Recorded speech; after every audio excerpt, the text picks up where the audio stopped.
Hello दोस्तों, मेरे channel फिल्मी स्टोरीज में आपका स्वागत है। आज हम आपको हिंदी सिनेमा के उस महान चरित्र अभिनेता के दर्दनाक अंत का सच बताने जा रहे हैं जिनको देखकर लोग एक्टिंग सीखा करते थे। वो A.K. हंगल थे।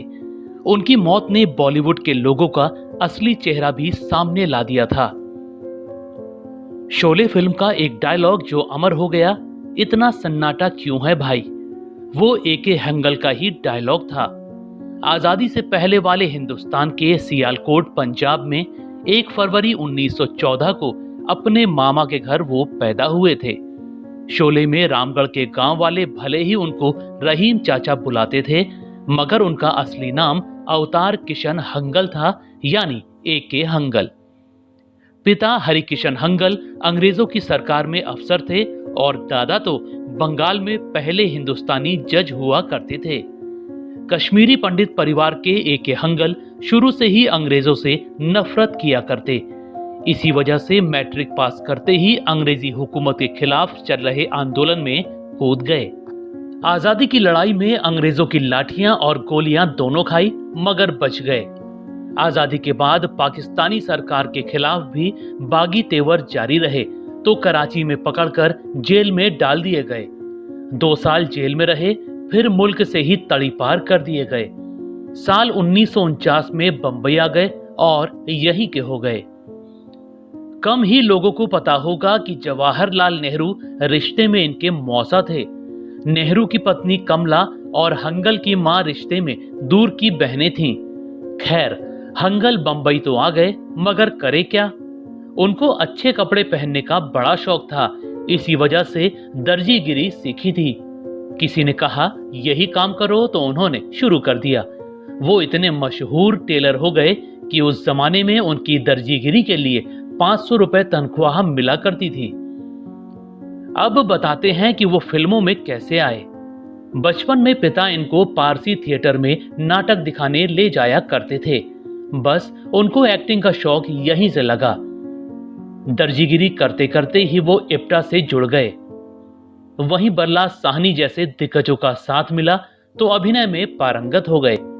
50 की उम्र तक तो वो कपड़े ही सिलते रहे, मगर साल 1965 में डायरेक्टर बासु भट्टाचार्य ने अपनी फिल्म तीसरी कसम में उनको राज कपूर के बड़े भाई का रोल दे दिया। बस यहीं से उनकी एक्टिंग की गाड़ी चल पड़ी। फिर 1966 में आई शागिर्द में केदारनाथ बद्री नारायण का किरदार निभाकर तो उन्होंने सबका दिल जीत लिया। उनकी करीब 225 फिल्मों में कुछ यादगार फिल्मों की बात करें तो इनमें हीर रांझा, नमक हराम, शौकीन, शोले, आईना, अवतार, तपस्या, कोरा कागज, बावर्ची, चितचोर, गुड्डी और नरम गरम हैं। हंगल साहब की अदाकारी कितनी बेमिसाल थी, इसका अंदाजा आप इस बात से लगा लीजिए कि एक बार दिल्ली में एक लड़की ने उनके साथ रात में अपने घर जाने से मना कर दिया था। उसने हंगल की शौकीन फिल्म देखी थी और वो उन्हें सच में रंगीन मिजाज का आदमी इंदर सेन समझकर डरा करती थी, जबकि निजी जीवन में हंगल एक बेहतरीन इंसान थे।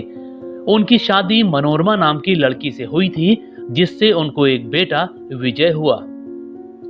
दोस्तों, इतने महान चरित्र अभिनेता का अंत कितना दर्दनाक हुआ ये आपको नहीं पता होगा। हंगल साहब भले ही 98 साल जिए, लेकिन अंतिम 20 साल उन्होंने नर्क भोगा।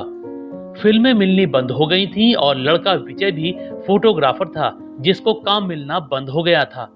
बॉलीवुड वालों ने हंगल साहब को पूछना तक छोड़ दिया था। एक समय तो ऐसा आया कि उनको बेटे के साथ खंडहर में जाकर रहना पड़ा।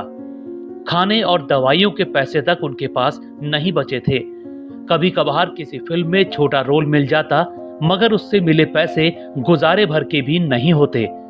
आखिरी समय में वो पाई पाई को मोहताज हो गए थे। 16 अगस्त साल 2012 को वो बाथरूम में फिसल गए और जांघ की हड्डी टूट गई। अस्पताल में भर्ती हुए तो सांस भी नहीं ले पा रहे थे। 10 दिन तक जिंदगी मौत से जूझते रहे और 26 अगस्त 2012 के दिन उनकी मौत हो गई। दोस्तों, आपको A.K. हंगल की कौन सी फिल्म या किरदार याद है, हमें कमेंट में जरूर बताएं। ऐसी ही और स्टोरीज के लिए आप मेरे चैनल फिल्मी स्टोरीज को सब्सक्राइब भी कर सकते हैं। बस बेल आइकन दबाना मत भूलिएगा।